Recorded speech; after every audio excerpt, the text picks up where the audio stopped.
திருமாவளவன் பிஜேபியோடைய கருத்தியலுக்கு அதிமுக உடன்பட்டிருக்கிறது, அதனால் பிஜேபி அதிமுக கூட்டணி என்பது ஒரு பிஜேபியோட எல்லா சித்தாந்தத்தையும் அதிமுக ஏற்றுக்கொண்டிருக்கிறது அப்படின்னு சொல்லி ஒரு விமர்சனம் வச்சிருக்காங்க.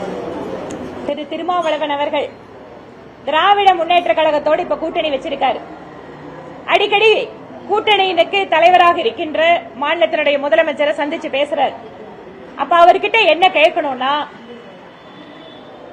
திராவிட முன்னேற்ற கழகம் பிஜேபியோடு கூட்டணி வைத்திருந்தார்களே, அப்போது அவர்களோட கருத்தியலோடு முழுமையாக நீங்கள் ஒத்துழைந்து அதை ஏற்றுக்கொண்டு கூட்டணி வைத்தீர்களான்னு கேள்வி கேட்கட்டும். அது பதில் சொன்னதுக்கு அப்புறம் நாங்க பதில் சொல்லுவோம்.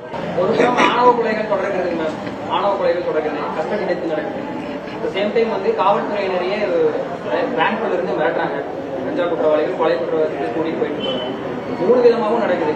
காவலர்களுக்கும் பிரச்சனை, கஸ்டடிக்கு போறவங்க இருக்கிறாங்க, ஆணவ கொலைகள் நடக்குது. சட்டம் ஒழுங்கு பல்வேறு முறை பேசிட்டு இருக்கோம். நாளுக்கு நாள் மோசமாகத்தான் சென்றுட்டு இருக்கு.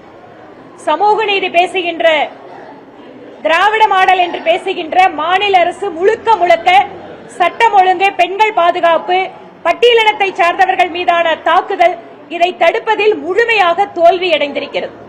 ஒவ்வொரு நாளும் பெண்களுக்கு எதிரான குற்றங்கள், போதைப் பொருள் சம்பந்தமான குற்றங்கள், ஆணவ கொலை சம்பந்தமான ஜாதிய ரீதியான மோதல்கள், இது எல்லாமே, அதுக்கு மேல காவல்துறையினுடைய லாக்அப் மரணங்கள்.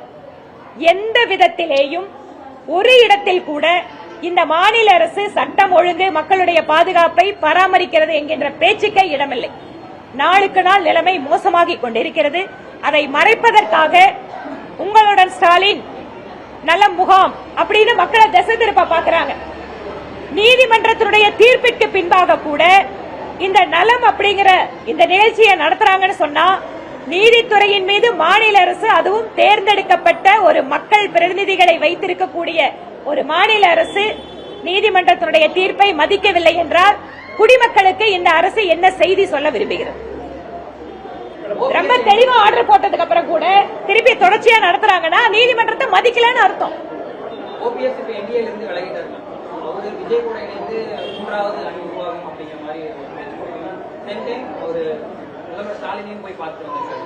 தேமுதிக பிரேமலதாவும் போய் பார்த்து வந்திருக்காங்க. ஒரு சைடு திமுகவின் கைகள் ஓடுகிறது, பலம் அதிகரிக்குது அப்படிங்கிற மாதிரி ஒரு கருத்து இருக்கு. இதை பத்தி எப்படி நினைக்கிறீங்க? மாநிலத்தினுடைய முதலமைச்சருக்கு உடல்நல சரியில்லைன்னு அவங்களே அது நட்பு ரீதியான விசாரிக்கிறதுக்காக போயிருக்கோம் அப்படின்னு சொல்றாங்க. இது ஒரு பக்கம். இன்னொரு பக்கம் கூட்டணி, தேர்தல், இது எல்லாமே இன்னும் கொஞ்சம் நேரம் இருக்கு. தேர்தலுக்கு இன்னும் 7 மாத காலம் இருக்கு.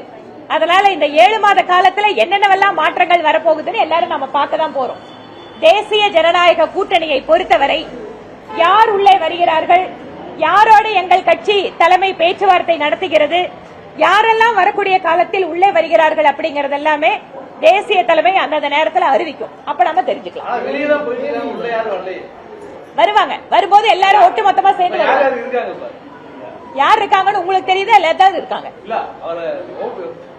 எடப்பாடியார் நாங்களும் பாஜகவும் இருக்கோம், கூட்டணியில இருப்போம் அப்படின்னு சொல்லி சொல்றாரு. தேசிய ஜனநாயக கூட்டணியில நாங்களும் பாஜகவும் இருக்காரு. ஆனா அந்த கூட்டணியில டிடிவி இருக்காரா அப்படின்ற கேள்விக்கு நேரடியா பதில் சொல்ல மாட்டாரு. உங்களுக்குள்ளே ஒரு குழப்பம் இருக்கு. டிடிவி உங்களோட இருக்கிறாரா இல்லையா? எந்த குழப்பமும் தேசிய ஜனநாயக கூட்டணியில இல்லைங்க. இங்க இருக்கக்கூடிய ஒரே குறிக்கோள் திராவிட முன்னேற்ற கழகத்திற்கு எதிராக பலமான கூட்டணியை அமைப்பது, திராவிட முன்னேற்ற கழகத்திற்கு எதிரான வாக்குகளை ஒருமித்த வகையிலே பெறுவது. இந்த அடிப்படையில தான் தேசிய ஜனநாயக கூட்டணி அமைக்கப்பட்டிருக்கிறது. இதைத்தான் எங்களுடைய உள்துறை அமைச்சர் திரு அமித்ஷா தெளிவாக்கியிருக்கார்.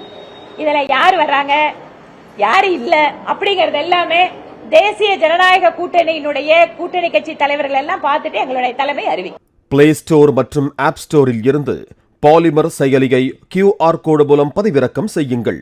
செய்திகளை உடனுக்குடன் பெறுங்கள்.